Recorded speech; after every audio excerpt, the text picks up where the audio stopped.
Hey everyone, Marty Mazzora, 25th of April 2019, second video in 2 days. To you clients, what inspires me to do this sometimes, all too often probably, is as I'm going through my daily routine, so to speak, it's different things on different days, and really just assessing conditions, both short-term, long-term.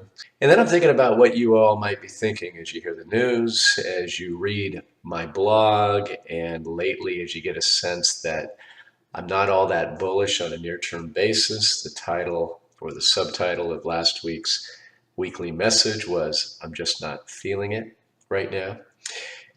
And then those of you who have brought in cash, you might be looking at your accounts wondering when I'm going to get busy and start putting that new cash to work. Now, those of you who have existing capital in the market, this is going to be an interesting thing for you to hear, because when I reference folks who have brought in cash and I haven't put that cash yet to work because I don't know that my entry is really good at this point, and then you and me and the rest of us have money in equities, does that imply that maybe it's a good time to exit? The answer would be no. The answer is new cash comes in and I'm allocating it. I do get tactical on a short-term basis, kind of like a trader, and ask myself, okay, I've got new capital. I want it to be in this market because I think conditions suggest further expansion and therefore a further upward move in this bull market. So we want to be in the market, but we have some cash that we're sitting on. Is this the right day? Is this the right hour? And so forth. So when I say I haven't been feeling it lately, it's not that I've been feeling like those of us who have existing positions in the market should get defensive. No, what I'm doing is letting you know that volatility is likely to come and could be some downside volatility. So I want to tell you why, basically. And I've alluded to certain things. You know how I feel about the geopolitical / trade environment we find ourselves in as being very precarious and very dangerous at the moment amid pretty decent general conditions. And then there's some of the things I've shown you on the chart that's on your screen right now, how they tend to act when the market's good versus when it's not, and so forth. And we talked about volume.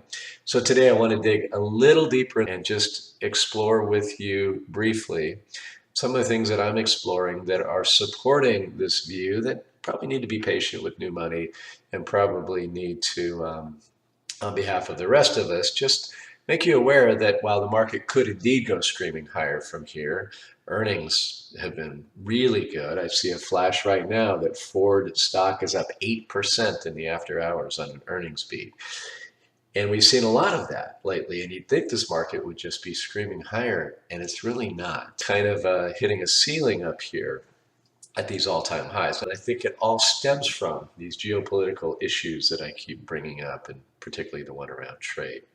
So anyway, so digging a little bit deeper below the surface, I want to show you three things, and then I'll let you go. The first one is my daily chart mix here, and the screen that I set up for the video isn't quite big enough, but these are various things, 4 different things that I track on a daily basis. Just in case you're interested, this is bonds. This is the Australian dollar versus the Japanese yen. This gives me a feel for what's going on in the Asian economy, believe it or not. And this is the volatility index, the VIX index, which tracks the movement of implied volatility, S&P index options.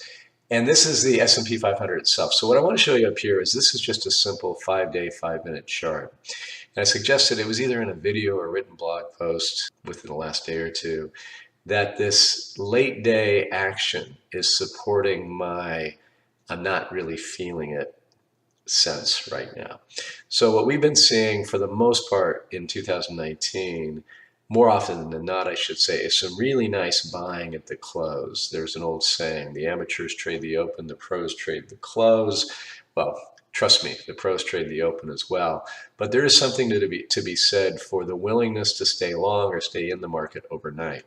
As you can see, the last 2 days, had some nice moves up, down, so forth, came out of it, and then right at the close, boom, big sell-off.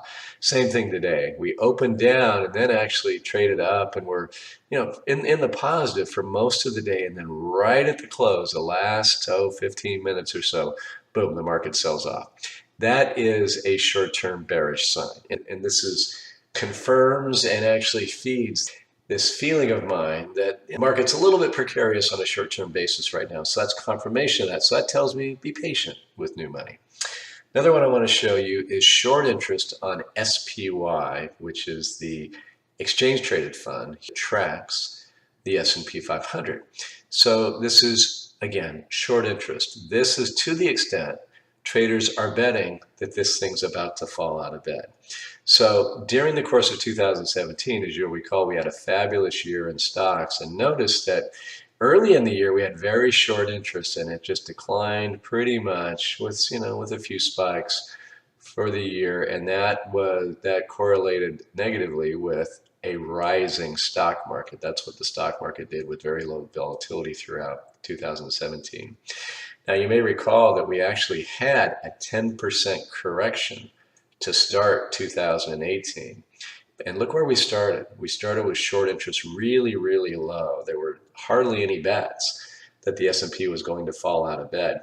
And so that would be a contrarian negative. And sure enough, from that level, the market came falling precipitously. And of course, the short interest then got very, very active. So right back in here in September, right before this big correction where we went down 20% in stocks between September 21st and December 24th, you can see short interest was very, very low. And then, of course, it spiked very, very high. Ironically, right here was the beginning, to begin 2019, of a very big rally in stocks that we've all enjoyed so far. But look what's happened to short interest since then. Short interest is amazingly low. In fact, it hasn't been this low since this deep low in the beginning of 2018, which was right before a 10% correction.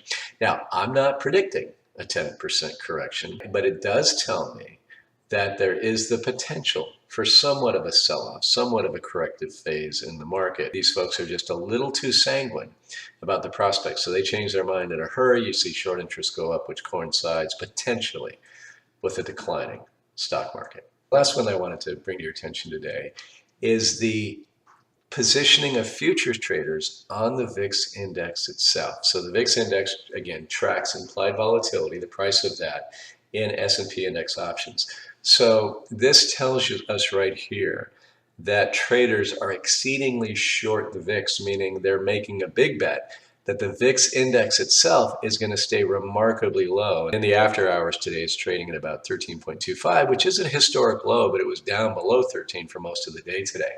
So right here, folks are betting that it's not only going to stay this low, that it's actually going to be lowered. You can see already it's at a very, very low historic place. So let me take you back to when it was low like this before. Heading into the beginning of 2018, remember, we had a 10% correction here in stocks. There it is with this yellow line. That's the S&P. And look where we were. We had a huge short interest on the VIX leading into that point. September of this last year, remember, September 21st is where the market peaked. Look where the VIX short interest was. Folks were too one-sided, betting against volatility. And when they covered those bets, it coincided with a decline in the stock market. And boy, that was a big one. That was almost 20% on a closing basis from peak to trough. Well, here we are again with incredibly high short interest on the VIX. And so what I'm showing you here is in recent history, when we've had this kind of short interest, not even that much, we've had not so good things happen for the stock market. Again, could we rise off of this level? Absolutely. Look here, it peaked, and it took a while for the S&P 500 to come down. So none of this is carved in stone. None of this guarantees that the market's going to come falling out of bed. What it says, though, is that we should be somewhat skeptical that this market is ready to go rushing off into new horizons of all-time highs. So if I'm sitting on a bunch of cash, probably want to be patient. Don't be too eager. I don't mind buying at a little higher level if the things that we look at in the aggregate make sense to do that. Of course, we won't wait forever. We are clearly still in a bull market. Conditions say we will stay in that bull market for a while longer. So it's dangerous to sit on the sidelines for too long. But again, in case you were wondering, this plus some of the other things that I've been saying on the blog give you some of the logic behind my patience. And for those of you like me who have our equity allocation fully allocated at this point, well, what I'm saying here is don't be surprised if we see some downside volatility. Do not expect me to react to that unless you start hearing me tell you on the blog or reading me write on the blog that conditions are rolling over and it's time to get defensive. That's not what we see at the moment. Therefore, that's not what you should expect. Thank you, folks, as always, for watching and listening. And of course, I'll be back with more. Take care. Bye-bye.